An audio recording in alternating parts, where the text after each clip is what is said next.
We see a showdown between Lily and Kyle, and Richard makes due on his promise on his date with that hoe-ass Frida. Let's talk about it, y'all.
Hey, what's up, everybody, and welcome back to KRSTV. This is your boy Kenny.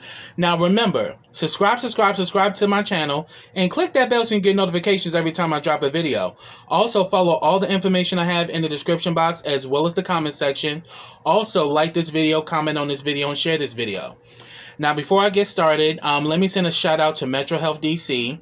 If you are in the DMV area and you're looking for quality health care, reach out to us at Metro Health DC.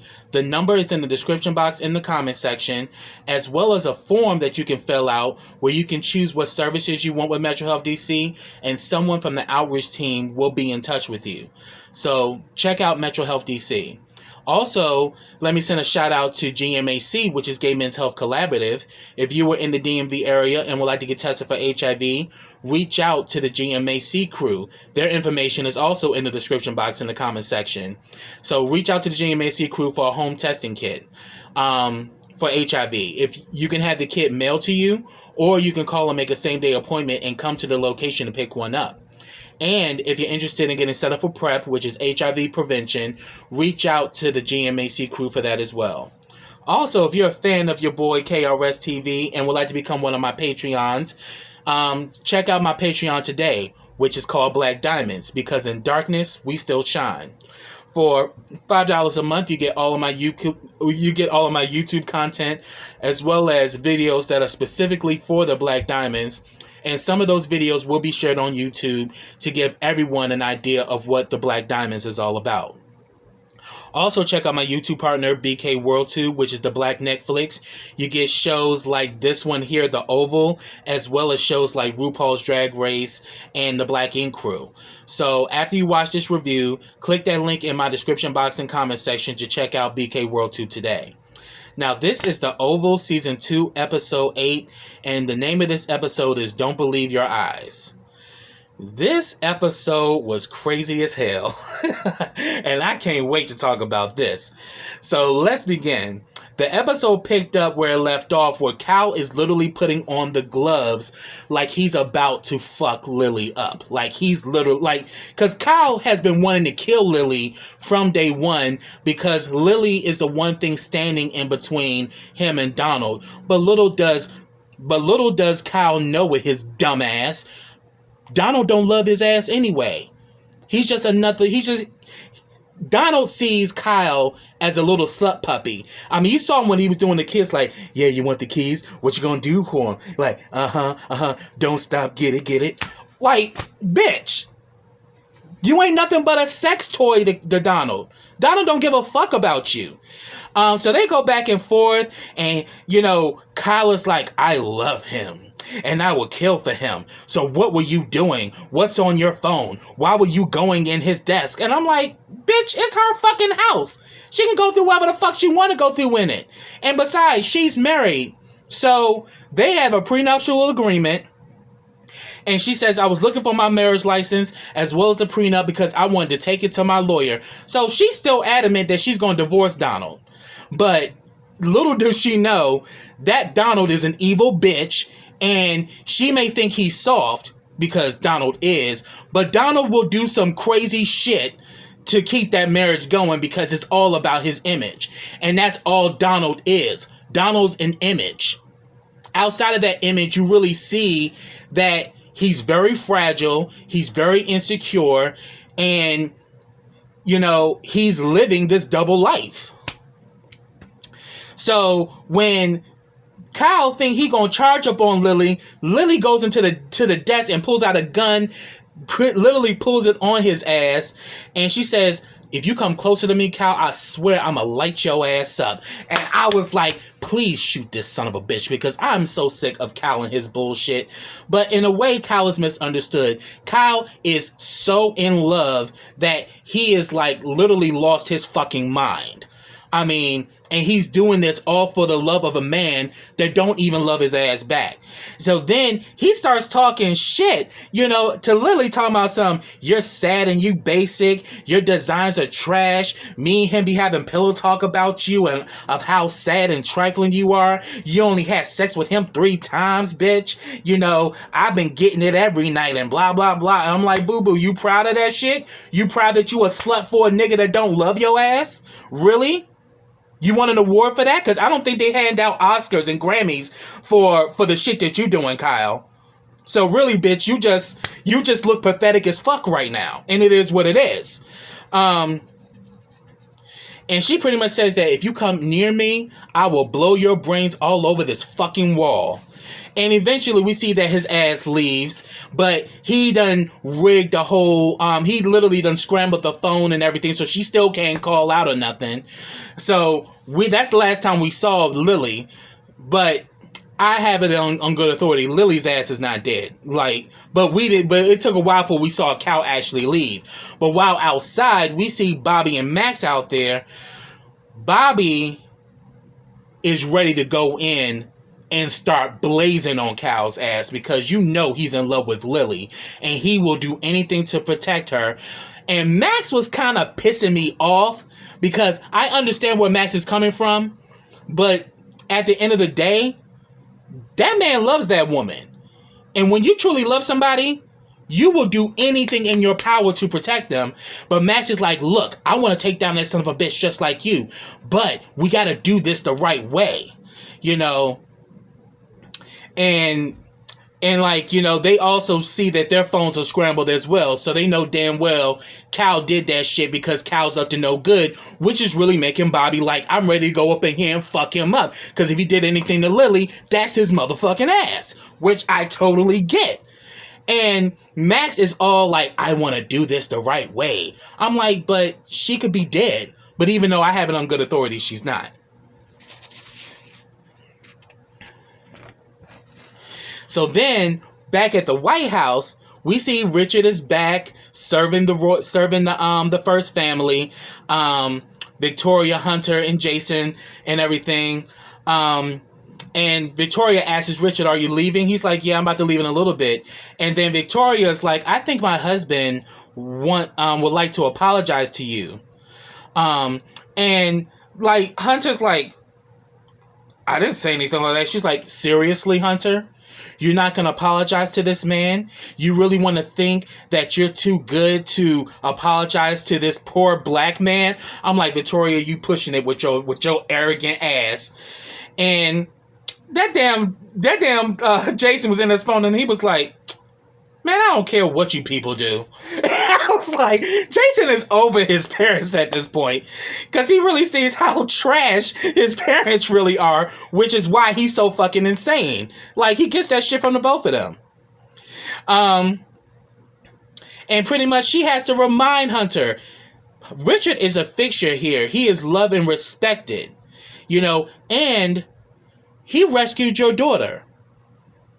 Yeah, and she's like, "Yeah, Sam told me." I'm like, "Yeah, Sam did tell you." And it's like, it's all funny that you bring up Sam because Sam is on your mind with your slutty ass. But I was so here for this. I mean, I was just like, Hunter, you piece of shit. You fired this man off of a lie. And yet, this was the same man that samed your daughter when the damn niggas in the hood was about to run a train on her ass. And you don't think you need to owe this man an apology? You know, Hunter can go to hell as far as I'm concerned, because Hunter ain't shit. Hunter really is an arrogant piece of shit. And then after Richard leaves, you know, Victoria, Hunter, and Jason, they all go back and forth. And then all of a sudden, you know, Victoria and Hunter, you know, they go back and forth, you know, throwing jabs at each other. And then all of a sudden, you know, Jason was like, and then like Hunter was like, wow. Hunter was telling Jason like, wow, do you hear what your mother is saying right now? And then Jason's like, yeah, she's a bitch. And then Victoria was like, what the fuck you just say to me? She's like, you know what? You one little crazy son of a bitch. It's like, so with this new therapist, what, you gonna kill her too? And then Jason was like, well, actually, I'm looking for somebody more notable. And you know damn well he was directing that shit to his mother. And then, of course, Hunter's like, you know, because Hunter literally pacifies Jason's behavior. Like, your son just killed 3 fucking people, and yet you're still pacifying him. Kind of reminds me how Jim is with Wyatt and Amanda on the Haves and the Have-Nots. It's that same shit. You pacify your children's bullshit, even if it's to their own detriment.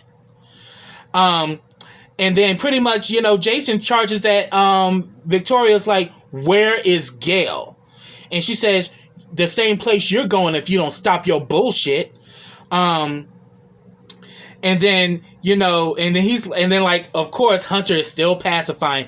Leave it alone, Victoria. She's like, you know what? I'm going to bed. I'm going to lock my door, and I'm going to have a sword if your creepy ass comes in there. I was like, oh, bitch. So pretty much, evil does tremble, just like the whole situation with your mother. We see that Victoria's scared. Because you know damn well that crazy ass son of yours will pop up out of nowhere and will fuck you up. Like, you know, you will never see Jason coming, because Jason knows every layout of that White House, to the point that he's been doing this shit and Secret Service hasn't even been able to catch him. And then all of a sudden, we see that after Victoria leaves, Hunter and Jason talk, and he pretty much tells Hunter, I will kill her for us. You know, and he's like, we both hate her, so let me do it. And then Hunter was like, do not say that. And then all of a sudden, that damn Jason literally pulled, you know, Hunter's card and was like, you want to fuck my doctor, don't you? She's like, she's here to help you, Jason. He's like, you didn't answer my question. You want to fuck her, don't you? I know you do, because I want to also. And I want to thank you for bringing her here. I was like, oh, Jason, you nasty son of a bitch. And like, we already know that, you know, he's into that, you know, torture and S&M type shit. So, you know, Dr. Meadows need to watch out dealing with his ass.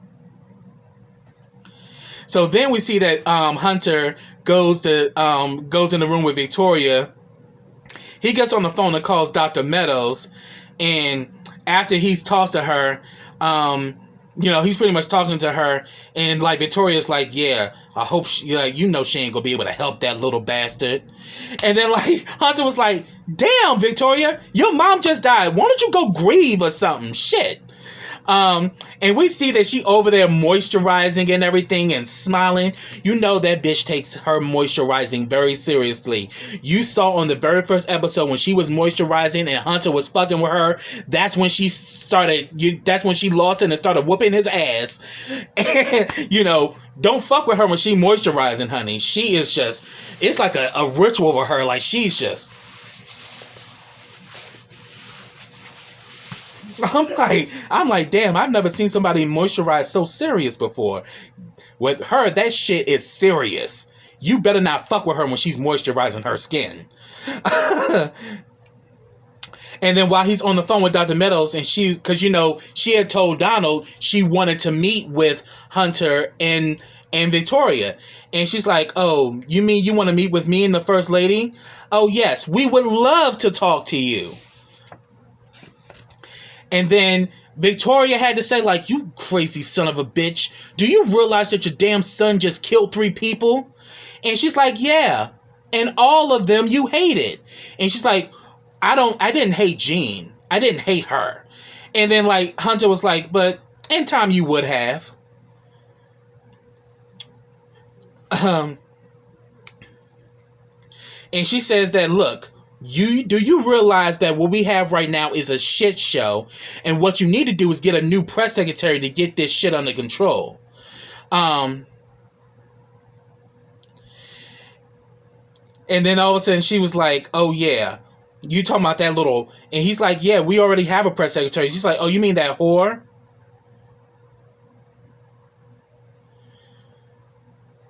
And then he starts going in on her weight and shit, and pretty much is saying that, well, honey, if you only you kept your weight under control. But then again, we know that's never gonna happen. I'm like, oh, Hunter, you evil bastard. Now you're gonna go at her weight?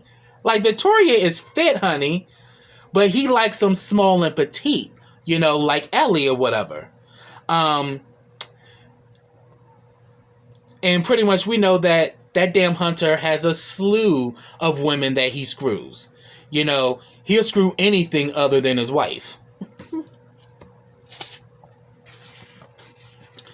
So then,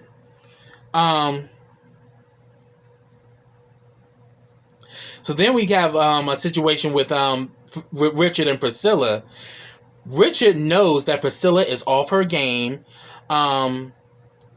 And she asked, did the son say anything? And she was like, no. But then he tells her that, you know, Victoria made Hunter apologize to him. And he's like, yeah, she did that. Oh, that damn Priscilla was like, don't do that shit, Richard. Don't do that. You know, she is not on our side at all. But then he pretty much says that, hey, I'm going on a date. And then, like, you know, Priscilla's like, come on, Richard, don't do this. You know Nancy's sorry. He's like, I don't want to hear it. And just literally pays her dust. So then we have a scene with Alonzo and Sam, you know, the SS. Sam asks Alonzo about Jean, and he says that, look, she didn't check out, but I saw her car driving out. So of course Sam is like, this shit ain't right. She didn't check out, but she was able to leave her car, leave the residence from her car. Like, how the hell does that work? And he's like, yeah, shit ain't adding up, and it's not. And then it's like, you know, as soon as I saw about the car leaving, that was Kyle covering up the situation. But then Sam tells Alonzo, I want all of that footage. You know, and then Alonzo congratulates Sam on becoming Victoria's new detail. And he's like, don't mention that shit. Don't mention that shit. And then soon enough, we see that damn Priscilla literally walked by Sam, acknowledged Alonzo, and kept fucking walking and totally ignored Sam's ass. She's over it. And then, like, all of a sudden, we see that Richard literally comes right behind her. And then pretty much, you know, of course, Sam is trying to say, like, yo, what's going on with you, Richard? You know, and, you know, Richard was being very defensive to Sam like he was before. And I'm like, damn, Richard, you taking this out on every damn body. You know, Nancy does some fuck shit and now everybody got to pay for what Nancy did? Like, these two don't know nothing about Nancy and her trifling ass ways. They new to this shit just like you, Richard. And he was saying that, and like, Sam was like, man, this is just like, this messed up. I remember when you and Nancy first met. And, but then it's like, and I pretty much already said that he's acting out of anger and impulse, and this shit gonna come back to bite Richard because Richard's just being real nasty with this shit. So then we get a scene with Alan and Donald. You know, pretty much Donald's like, did you forget to order dinner? And then we start to see that Donald starts doing that same intimidation shit that Cal was doing the last episode. And he's like, what the hell is wrong with you, Alan? What's going on? You know, you look at me when I'm talking to you. What's going on? And he's like, you know, he didn't get much sleep last night. And then he was saying that, you know, you believe me when I said about that there's nothing going on between Ellie and the president. And of course, Alan lies and says, yeah, I believe you. And he was like, he was saying, don't believe your own eyes. You know, it'll save you. And then while he's talking to Alan, he gets a call. A call comes in, and it's Diane. So Diane and Donald talk on the phone, and Diane is like, you know, I want to make an offer with you, Donald. And he's like, well, fine. Where do you want to meet? She's like, I want to meet you at the White House. And then he's like, okay. And then as soon as he hangs up, it's like, yeah, that's right. Bring that ass to the White House. Because I'm like, you may think you gotta play for her, but we know that Diane is a shrewd bitch. She may have a card to play for fucking Donald's ass. So then, back at the Halston residence, we get a scene with Barry and Nancy. That damn Nancy is cooking up a storm, trying to act like everything is normal. And Barry just said, he ain't gonna eat that shit. That shit was funny. He's like, he ain't gonna eat that. You know, and she's like, Barry, you don't know what you're talking about. I know the way to your daddy's heart. And she says, so you think he's just gonna forget about Picky? You really that delusional? Yeah, Nancy is. And then he says that, why won't you just tell him who the daddy is? I mean, is it someone he knows? I think so. And then she's pretty much just being very dismissive of Barry, like, won't you go somewhere? You know, and then we see that Barry literally goes viral on on social media, and he exposes Ruth, tells her that she's a part of the Rakadooshis. And then we see that Richard comes in the house. He literally pays Nancy dust. She's begging and pleading and everything. He gets in the shower and he is going to put on the suit that they renewed their vows in to go on that date with that hoe ass Frida. And you know, she's literally out begging and pleading with Richard, like, Richard, I'm not going anywhere. Our love is real, Richard. You know how I feel, and doing all this extra shit. Damn, Barry hears this shit from outside the door. He comes in, he's like, Ma, like, what are you doing? You know, leave this alone. Like, you just need to just let him be for a while. And she's like, I know what I'm doing. You know, still being self-righteous and full of her damn self. And then she's like, and besides, don't you got other thing else to do? Like maybe dealing with your situation with Sharon?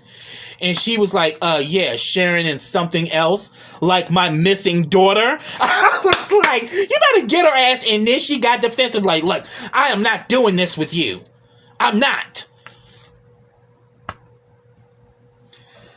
I'm like, I can't with her ass. She really gets on my nerves. Cause just her whole demeanor, like you don't want to tell who the father is because you're afraid that Richard gonna whoop your ass. Let's call it a bean. And I mean, he thinks it may be his brother, but then again, she never confirmed it. But I think in due time, we're going to find out who was the daddy of Picky, and I think we're all going to be blown away. I mean, because we're saying that it's not Sam, but then again, Sam knew them when they first met. So, but the thing is, Sam and him were in Iraq together, but was he discharged first? Like, we don't know. Like, I mean, I can't see Sam doing this, but then again, expect the unexpected. So we just got to keep watching. Then we see at the damn pharmacy, we got Kareem, Sharon, and the new guy. I think his name is Owen. If I'm wrong, correct me in the comments. But Kareem is like, is complimenting him on his hard work, and then like Owen is like, so where can I go out to have some fun? He's like, oh, and then like Kareem's like, oh yeah, this is spot on Franklin. You know the girls be wilding out there and everything, and the drinks are good. You should check that out. And then Sharon was like, well, I think you should actually check out Fabian's. And then Kareem was like, that's a gay bar. And he's like, you like to go there, Sharon? She's like, yeah, I like to have a good time, and I don't have to worry about men hitting on me. Directing that shit to Kareem, because that's all Kareem does day in and day out is hit on Sharon. And then all of a sudden, Kareem's like, girl, please, I know what he likes and I know what he wants. And then Sharon gave that look like, why would I bring up Fabian's, nigga? And then all of a sudden he's like, oh, my bad. Yeah, Fabian has good wings. How would you know that, Kareem? I'm just fucking with Kareem, even though I don't like his ass. I ain't trying to say Kareem's gay. But I was just like, how the fuck would you know about that shit, Kareem? You sure you didn't have, like, a DL excursion that we don't know about? Just saying. But then...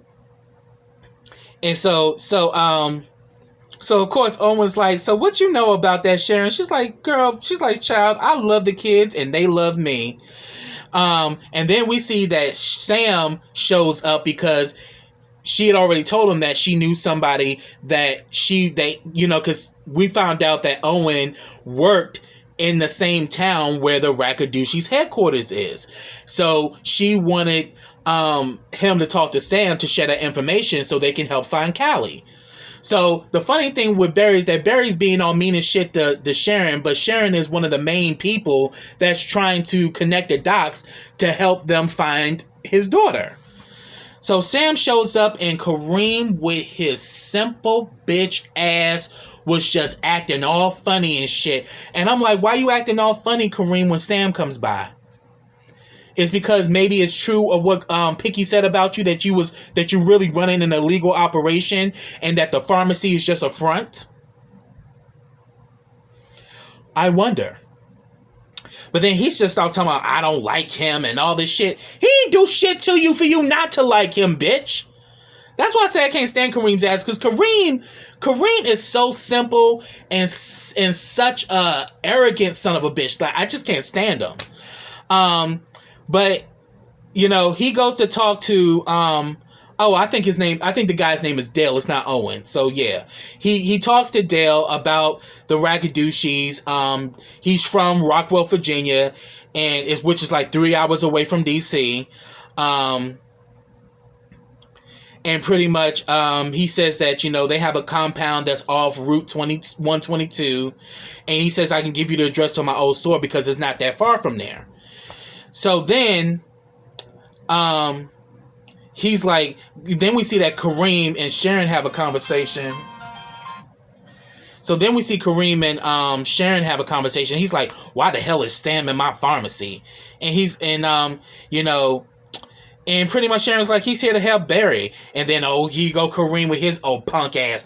Everybody wants to help Barry. Yeah, because we know at the end of the day, Barry is not a bad person. Barry's just fucked up right now, but Barry's not a bad person. We can't say the same for you, Kareem, because Kareem, all you have shown is that you're very selfish. You're very disrespectful. And all you do is create mess. Because a lot of this shit that happened is because of you, and you just want to blame Barry for all of it. Dude, your show got fucked up because of the fact that you was fucking his girlfriend. But don't want to take no responsibility because you think you in the right when you were way in the wrong. Bitch ass. Anyway, so... And then pretty much Sharon had to put her foot down. She's like, you need to stop this, Kareem. This is about his daughter.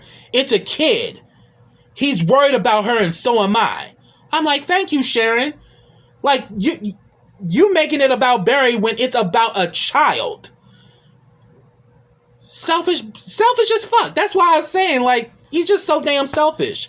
But then she pretty much, he notices that she's glowing because, she's pregnant. And he was like, if you need money, we can work something out. Because she said she wasn't ready to be a mother. But she says, oh, no, that is out of the question. Then he says, well, I guess you're going to be a mom, And then he gives Sharon a key to his place. I'm like, Sharon, don't fall for that shit. Because you fall for Kareem and his bullshit, you're going to really see another side of Kareem that you ain't ready for, bitch. I'm trying to warn you, Sharon. Like, no. You think you leaving a situation thinking you getting something better, and you going to find out the real. That 80-20 rule. And then we see that Priscilla goes to see Laura in the hospital, and we meet her husband Norm, and then pretty much they don't know what the hell happened, because he said that she was fine when she left work. I don't know what could have happened to make this happen, and then all of a sudden, Laura started to breathe real heavy, and she started saying the name Jean, and he's like, Jean, like, who's Jean? And then immediately Priscilla is completely alarmed. Like, what is going on here? Like, why is she saying Jean? Like, what is it that... And, like, she's trying to get Laura to speak, but, like, she's just saying Jean. So she's having flashbacks. So then we go back to Bobby and Lily's house. No, I'm sorry. Not Bobby and Lily's house. We go back to Donald and Lily's house. Bobby and Max are outside. Bobby is ready to go in there and ready to blaze every damn body to save Lily. Because that's his boo-boo. And then we see Cal leaving out with this big-ass bag that looks like it's a body bag. The question is, who's in it? But I think he stored Jean there, and he was just waiting for equitable time to place her back in that apartment, because that apartment looked disheveled, as if like somebody ran through it and did some damage or whatever, like there was like a robbery. So we're gonna see what the hell's gonna happen with that. But yeah, I'm like, I think Cal was storing Jean up in Donald's house, and then now was looking for a time to finally move the body to another location. So we're going to see what pops off next week. But that's what I got, y'all. If I missed anything, get down in the comments and let me know your thoughts. So until next time, everybody, take care.